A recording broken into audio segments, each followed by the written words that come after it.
আমরা যদি দেখি সাংবিধানিক প্রতিষ্ঠানগুলোকে যেভাবে নগ্নভাবে দলীয়করণ করা হচ্ছে, ইতিমধ্যে বাংলাদেশ ব্যাংকে যেভাবে দখল করা হয়েছে, যেভাবে বিসিবিকে যেভাবে এখন আর বাংলাদেশ ক্রিকেট বোর্ড এটা নাই, এটা হয়ে গেছে হচ্ছে বাপের দোয়া ক্রিকেট বোর্ডে পরিণত হয়েছে, যেভাবে দখল করা হয়েছে বাপের দোয়া ক্রিকেট বোর্ড।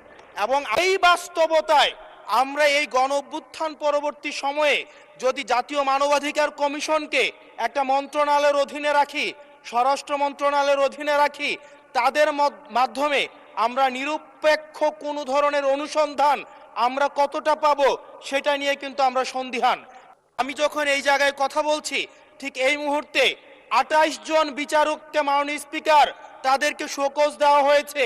তাদের ব্যক্তিগত তাদের চ্যাট গ্রুপে তারা হচ্ছে তাদের মতামত প্রকাশ করার কারণে বিচারকদের হচ্ছে মাননীয় স্পিকার শোকজ দেওয়া হয়েছে।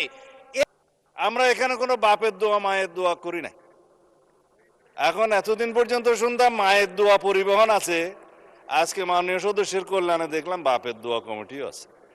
হ্যাঁ, 3 মাসের ভিতরে ক্রিকেট কন্ট্রোল বোর্ড ইলেকশন দেবে তারা বিধি মোতাবেক। যাই হোক, মানবাধিকার কমিশন নিয়ে উনি কথা বলেছেন, এটা বলতে হয়, জাতির কাছে কিন্তু ভুল রিপোর্ট যাচ্ছে মাননীয় স্পিকার। সব ধরনের খেলার খবর পেতে সাবস্ক্রাইব করুন, সঙ্গে থাকুন খেলার পাতার।